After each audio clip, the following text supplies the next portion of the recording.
आज जो कहानी मैं सुनाने जा रहा हूँ वो कहानी एक पहेली है। इस घटना को घटे करीब 27 साल हो चुके हैं। इस रहस्य को आज तक कोई सुलझा नहीं पाया है। यह कहानी सुनने में रहस्यमय अनसुलझे सवालों से भरी हुई है। चैनल इस कहानी की सत्यता पर दावा नहीं करता, बस दावा करता है इसके डरावने और रहस्यमय होने का। ये आप पे निर्भर है, आप इसको काल्पनिक मानते हैं या सत्य। ये रहस्यमय कहानी केवल एक रात की है। तारीख थी 14 नवंबर सन 1995। ये कहानी यांगमिंग यान बस टर्मिनल से शुरू होकर फ्रैग्रेंट हिल जो हैडेन डिस्ट्रिक्ट में पड़ता है वहाँ पे ख़त्म होती है। ये सफ़र करीब 16 किलोमीटर लंबा था।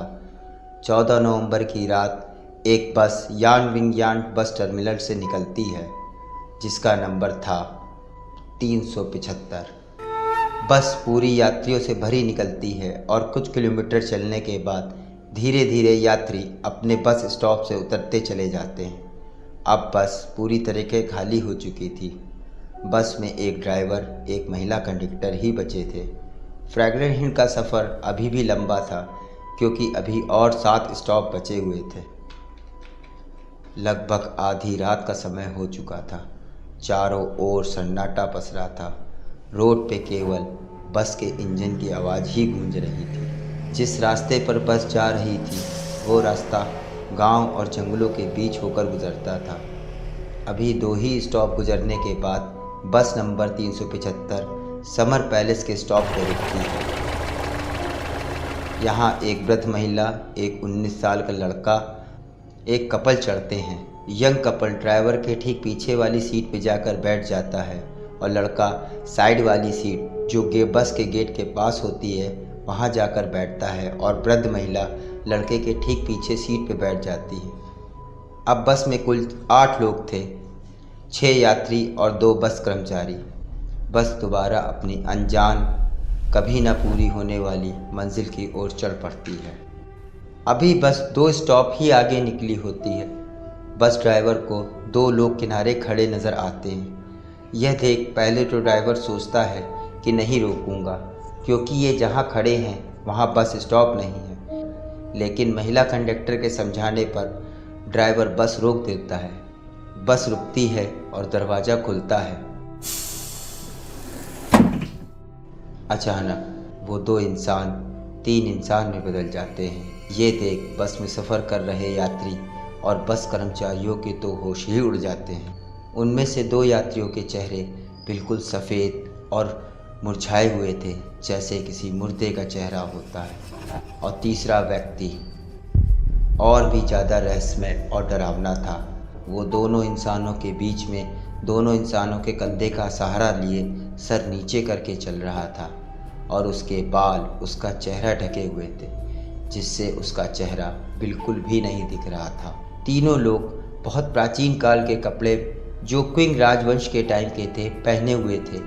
तीनों पैसेंजर धीरे धीरे बस के पीछे वाली सीट पे जाके बैठ जाते हैं। बस में फैली शांति अब अशांति के रूप में बदल जाती है। सारे पैसेंजर उनको उतारने के लिए बोलना शुरू कर देते हैं, पर महिला कंडक्टर लोगों को समझाती है, कहती है हो सकता है ये किसी नाटक कंपनी में काम करते हों। देर रात होने की वजह से घर जल्दी जाने के लिए अपने कपड़े उतारना भूल गए। वैसे भी ये एरिया की आखिरी ही बस है, हमें इनकी मदद करनी चाहिए। बस नंबर 375 फिर से आगे की ओर बढ़ती है। अब बस में कुल 11 लोग सवार थे। थोड़ी देर में जब अगला स्टेशन आता है तो यंग कपल उसी बस पे उतर जाते हैं। बस 375 फिर से अपनी मंजिल की ओर आगे बढ़ती है। अब बस में कुल 7 लोग थे। अभी भी वृद्ध महिला बार बार डरी निगाहों से उन 3 लोगों को देख रही थी। वे लोग उसे बहुत अजीब लग रहे थे, मगर बस में मौजूद सभी लोग अपने में ही व्यस्त थे। महिला कंडक्टर ड्राइवर से बात करने में व्यस्त थी। वृद्ध महिला के आगे बैठा लड़का खिड़की के बाहर नज़ारे लेने में व्यस्त था। अभी करीब 2 किलोमीटर ऐसे ही आगे जाने के बाद वृद्ध महिला अचानक से आगे बैठे लड़के से चिल्लाने लगती है और बोलती है, इसने मेरा पर्स चुराया है। पर लड़का बोलता है, मैंने नहीं चुराया, आप गलत बोल रही हैं। धीरे धीरे लड़ाई बहुत तेज़ होने लगती है। लड़ाई होते देख बस कंडक्टर बीच बचाव में आते हैं। काफ़ी समझाने के बाद भी जब वो औरत नहीं समझती तो बस कंडक्टर उनको अगले स्टेशन पे उतार देते हैं। अपने साथ हुई घटना से लड़का बहुत परेशान हो जाता है। लड़के ने वृद्ध महिला से बोलता है, मैंने तो आपका पर्स भी नहीं चुराया और आपने गलत इल्ज़ाम लगाया। आपकी वजह से मेरी आखिरी बस छूट गई। अब मैं घर कैसे जाऊँ? तभी वृद्ध महिला एक गहरी सांस लेती है और बोलती है, मैंने तुम्हें पुलिस स्टेशन ले जाने के लिए नहीं उतारा, ना ही तुमने मेरा पर्स चुराया है। यह इल्ज़ाम मैंने तुम्हारी जान बचाने के लिए लगाया था। यह सुनकर लड़का एकदम चौंक जाता है। आपने मेरी जान कैसे बचाई? वृद्ध महिला फिर से बोलती है, याद है ना तुम्हें वो 3 व्यक्ति जो बस में आखिरी में चढ़े थे? मैं पूरे रास्ते उन पे नज़र रख रही थी। मुझे शुरू से ही वो लोग बड़े अजीब से लग रहे थे। रास्ते के दौरान जब मैं उनको पीछे की तरफ से देख रही थी, तेज़ हवा के कारण उनके कपड़े थोड़ा बहुत हवा में उड़ रहे थे। तभी मैं ये देख के डर गई क्योंकि उनके पैर ही नहीं थे। मुझे अपनी आंखों पे विश्वास नहीं हुआ, जैसे लगा मैं कोई सपना देख रही हूँ। तभी तीसरे व्यक्ति का चेहरा भी मुझे दिखाई दिया। उसके चेहरे की जगह एक खालीपन था। बड़ा ही भयानक दृश्य था। यह देखकर मैं समझ चुकी थी कि यह कोई इंसान नहीं है।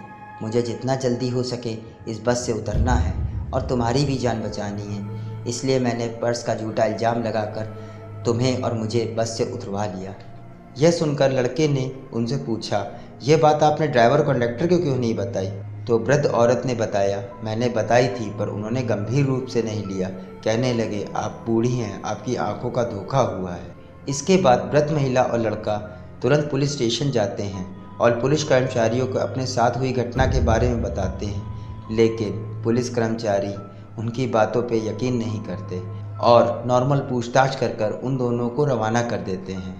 अगले दिन सुबह 15 नवंबर को पुलिस को एक सूचना मिलती है कि यान मिंग बस टर्मिनल से फ्रैगनल हिल जाने वाली बस 375 गायब है। वह अपने निर्धारित बस टर्मिनल अभी तक नहीं पहुंची है। 15 नवंबर की शाम को उसी पुलिस स्टेशन पर रिपोर्ट पहुंचती है। तुरंत पुलिस वृद्ध महिला और लड़के को पुलिस स्टेशन बुलाती है और उनकी बताई सारी बातें रिकॉर्ड करती है। 16 नवंबर से 17 नवंबर पुलिस काफ़ी मशक्क़त करती है और छानबीन करने के बाद बस नंबर 375 की कोई जानकारी नहीं मिलती। यहाँ तक कि सारे सीसीटीवी कैमरे खंगालती है मगर उसे वहाँ पे भी बस का नामो निशान नहीं मिलता। 18 नवंबर की सुबह पुलिस को सूचना मिलती है एक बस नदी में गिरी हुई है। पुलिस मौके पर जाती है और बस को बाहर निकालती है।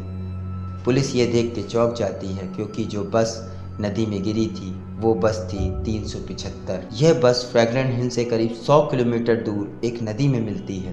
पुलिस तुरंत क्रेन की मदद से उस बस को नदी के बाहर निकालती है। बस के अंदर कुल 5 मरे हुए लोगों की लाशें मिलती हैं, जिसमें एक ड्राइवर, एक कंडक्टर भी शामिल था। चौंकने की बात यह थी, दोनों लाशें ड्राइवर और कंडक्टर की बिल्कुल ठीक थी, लेकिन बाकी 3 लाशें पूरी तरह सड़ चुकी थी। ये तो अभी केवल शुरुआत थी, अभी और भी बहुत सारी चौंकाने वाली चीज़ें होने वाली थी। डिपो में संपर्क करने पर बताया गया बस में इतना फ्यूल ही नहीं था कि वो 100 किलोमीटर आगे जा सके। इस पर जब पुलिस वालों ने बस का टैंक खोलकर देखा तो देखते क्या हैं, वहाँ फ्यूल की जगह ताज़ा खून भरा हुआ था और साथ में रूट में जितने भी सीसीटीवी कैमरे लगे थे उसमें से एक भी सीसीटीवी कैमरे में बस का फुटेज कैद नहीं हुआ था। ये घटना 1995 को चीन की सबसे बड़ी घटना थी। आज भी लोग फ्रैगनल हिल का सफ़र रात को नहीं करते हैं और बस नंबर 375 सरकार ने ही बंद कर दी क्योंकि लोग उसको बुतहा मानते थे। लेकिन सवाल आज भी यही है कि आखिर कौन थे वो 3 लोग? क्या वो इंसान नहीं थे और क्या वो सचमुच भूत थे?